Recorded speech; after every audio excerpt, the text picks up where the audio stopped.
大家好，再次来到了惠民书院，我是王声文。那今天我们很高兴呢，请到辅仁大学郑志明郑老师，那今天来此呢，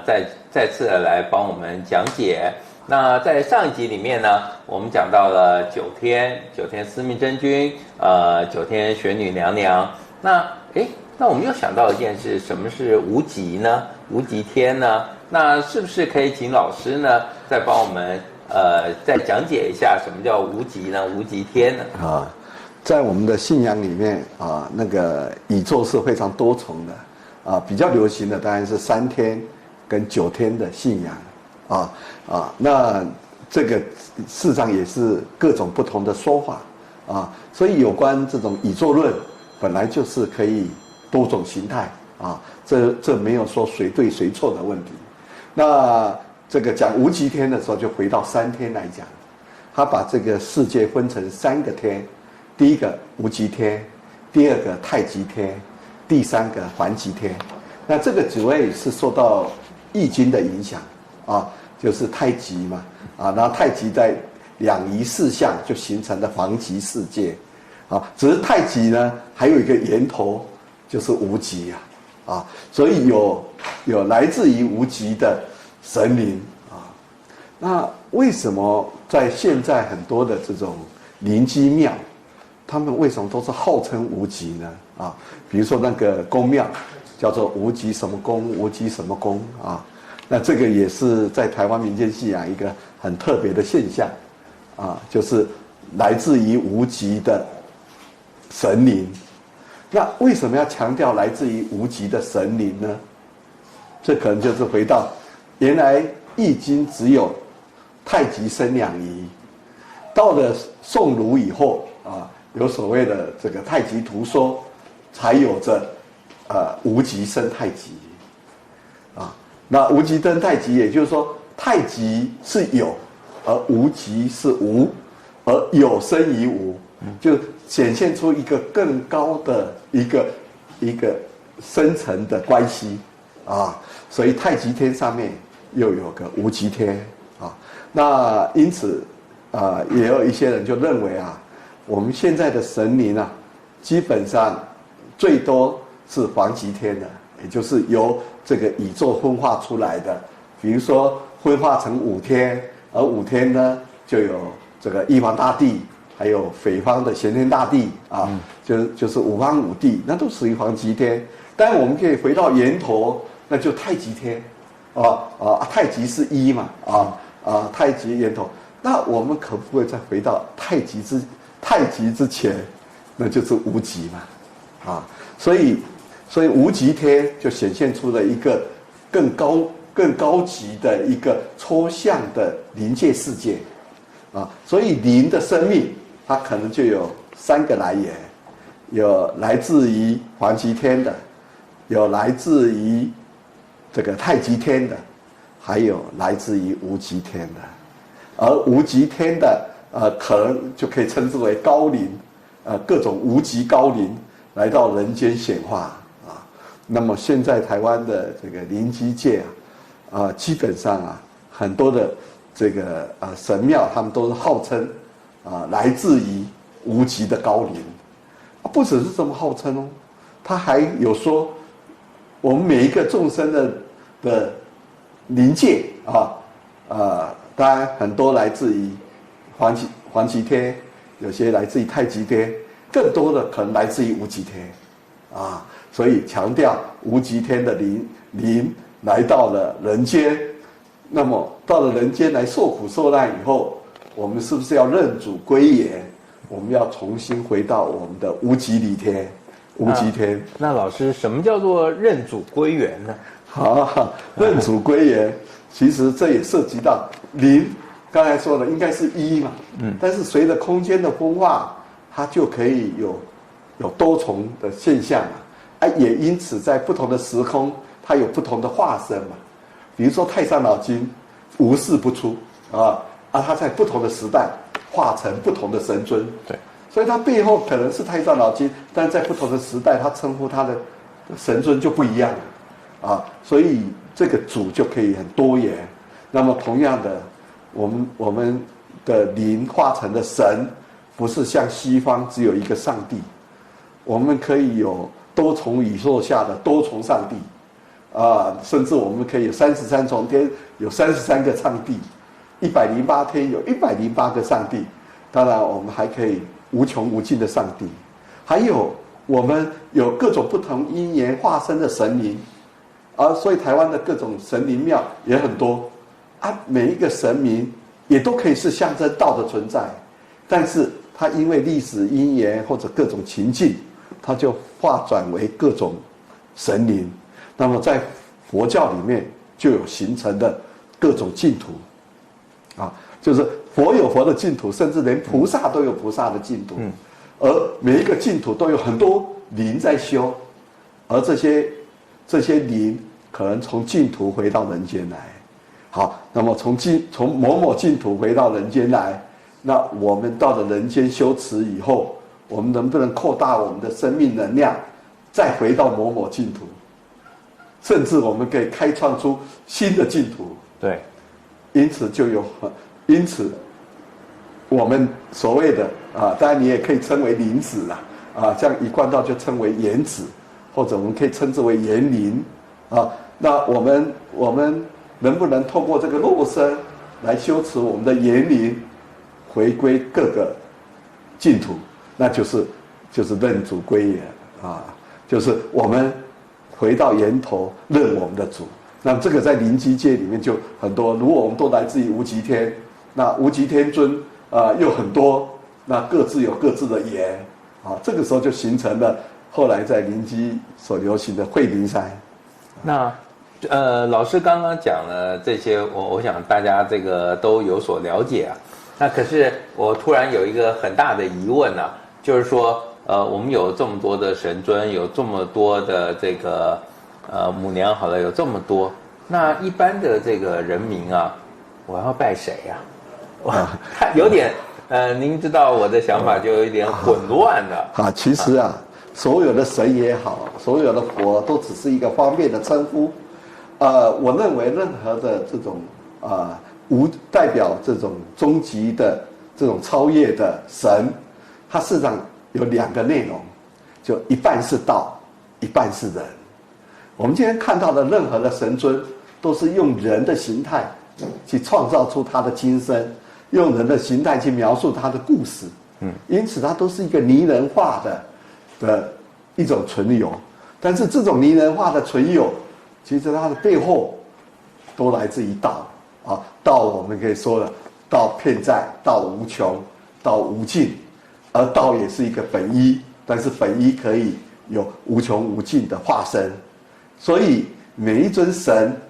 每一尊象征，它都是一半是人，一半是道。那么人的部分就展现出被有形文化所影响，好，但是道的部分就形成了殊途而同归所以每一尊神他都要引导我们回到终极的家乡，只不过那个引导的路向方向可能不同。就像我们要到美国去，我们坐飞机，你可以有很多很多选择，你可以选择直飞，你可以选择很多不同的这个第三地，然后转达。所以本来就是可以无穷无尽那同样的，同一个净土，它也可以有无穷无尽的灵，而这些灵也可以有高高低低的不同的生命境界。所以阿弥陀佛他接引的各种灵体回到他的净土去，那各种灵体可能上千上万上亿上兆，那这些灵体可能因为他在世的时候他的修行的道行不同，他展现出来的能量形态也就各自不同。那但是到了这里还不能终极解脱，只是我们趁着这个阿弥陀佛的业，让我们能够找到一个安适的地方去修行。但是最好的修行还是要回到肉身。所以这些在各个净土修行的这些灵体，他如果要突破，他还是要重回人间，重回肉身。我们借假修真，我们才能够开发我们的生命灵性，然后让我们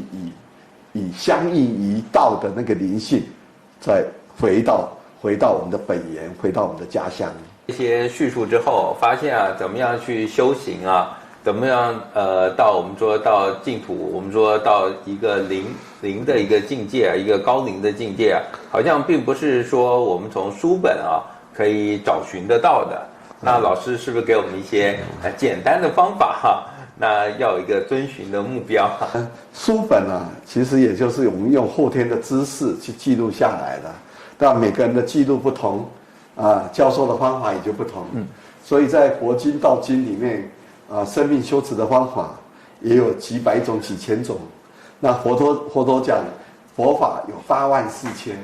那84000呢，就是84000人来，每个人的修行的方法都不同，所以修行的方法就是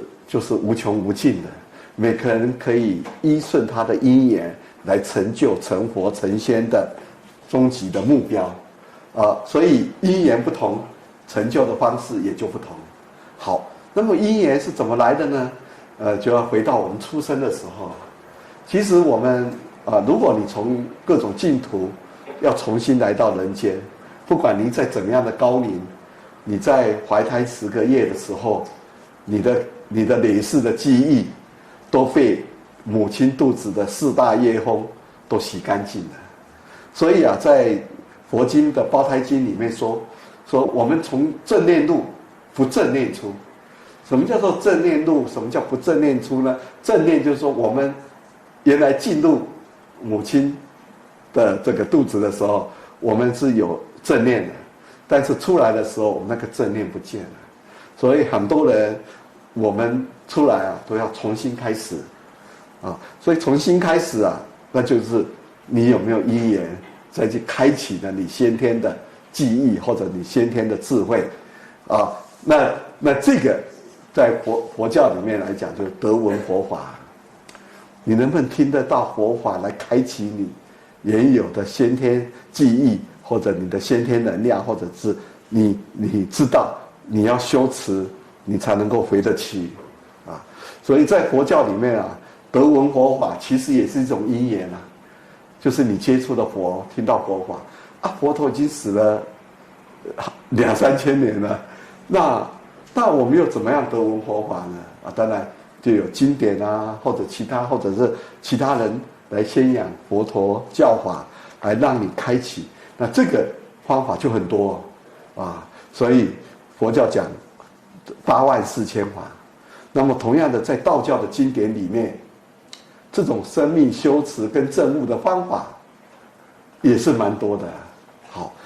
那么同样的，你怎么样去恢复你前世的记忆，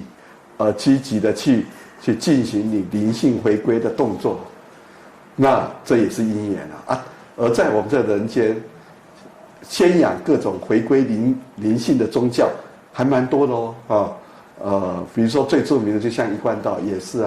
他也希望你就是你寻找你的园林，然后回归你应有的家乡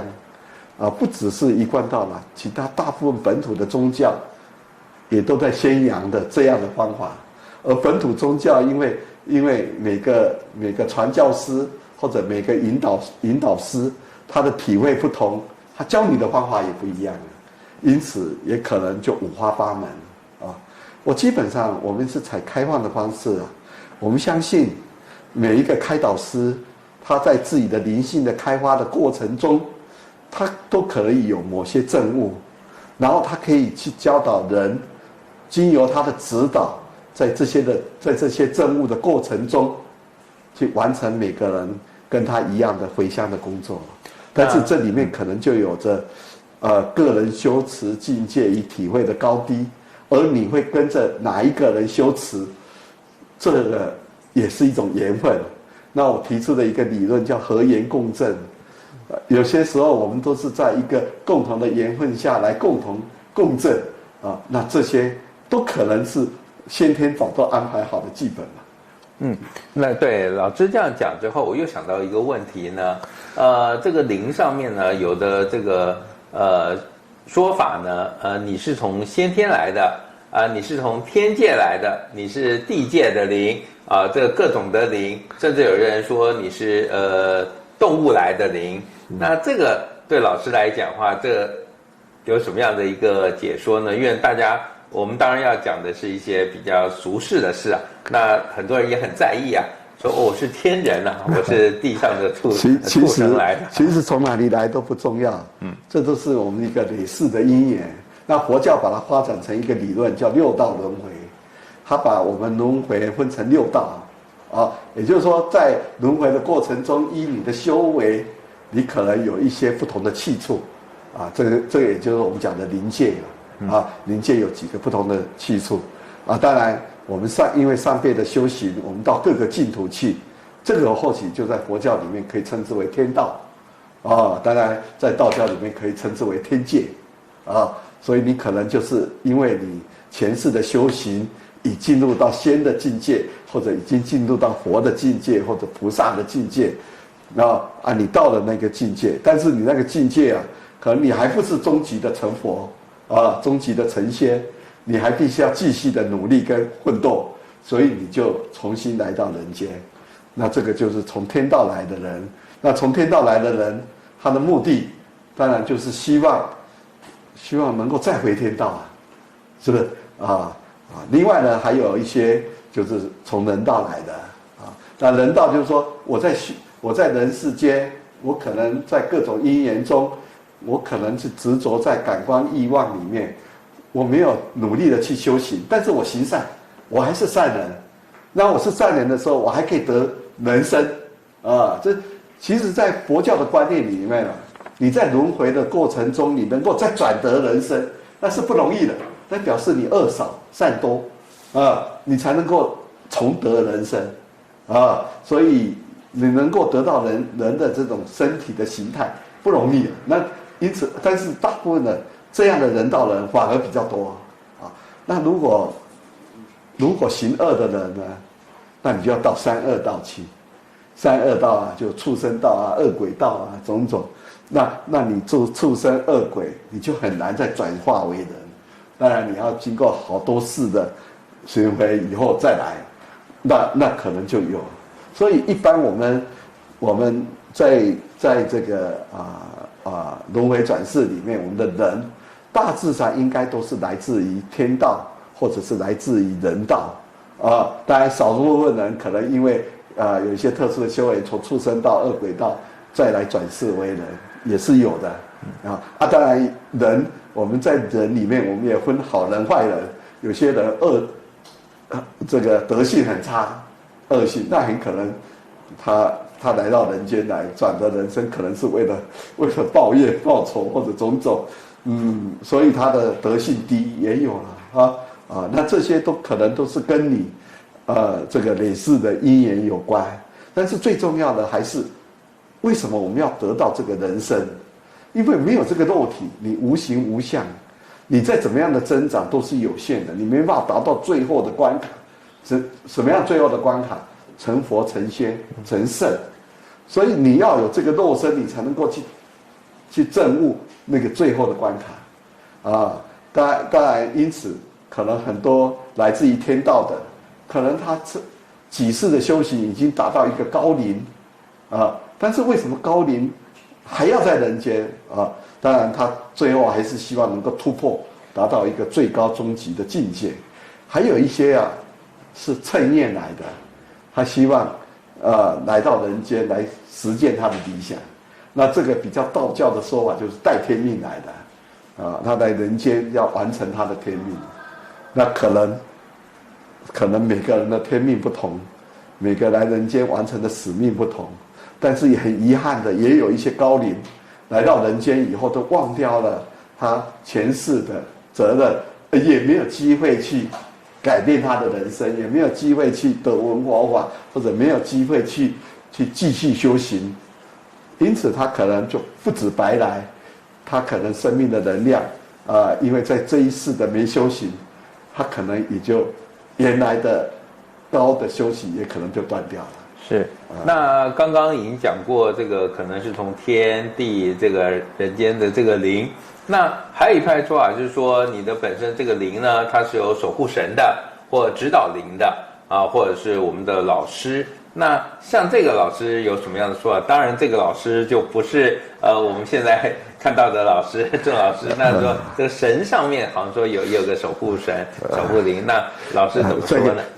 这个就不是我要回答的。当然，以后如果有机会，我们再来谈。因为灵界的事，我们都只能用我们已知的语言、话语去描述它。那任何的描述都是有穷的。任何的描述可能都来自于这个修行者他本身的，在修行的过程中，他用自己的语言去描述那个抽象的世界，所以重点可能还是在那个修行人本身的体验跟证悟。好，这就涉及到一个很重要的问题：为什么我们在修行的过程中，我们都需要有个老师来做指导？对，这个老师在道教或佛教里面就叫做明师。我们需要有名师的指导为什么要有名师的指导？因为这个名师他自己在修行的过程中，他经历过、体验过他各种的阶段，他可能可以引领你在修行的阶段中跟着他走，而避免的这种一些过程上的迷失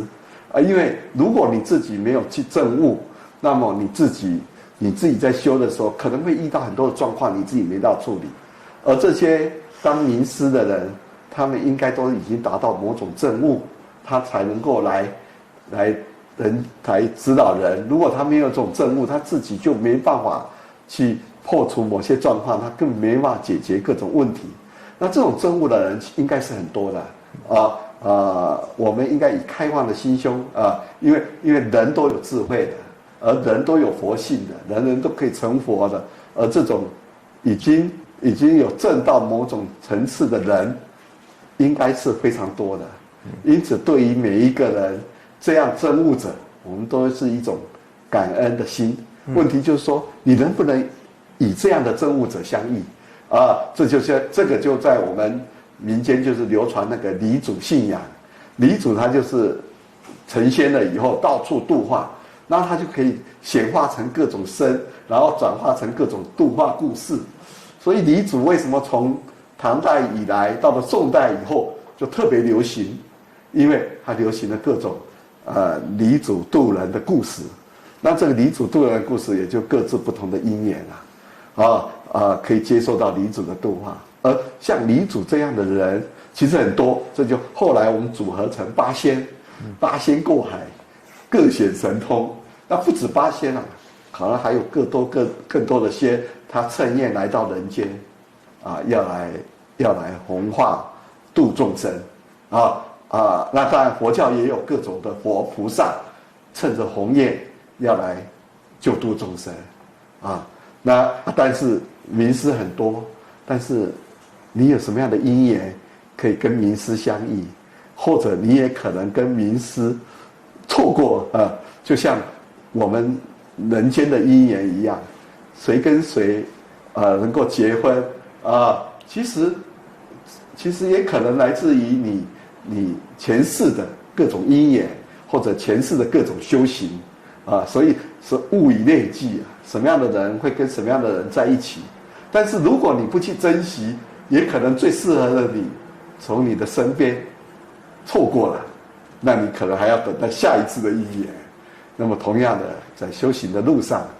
你也可能跟很多可以帮助你的老师错过的因缘这些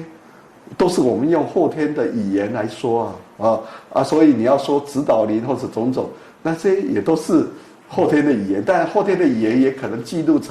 把它记录下来，就变成经典的语言所以在道经、佛经里面也多少都有这些记载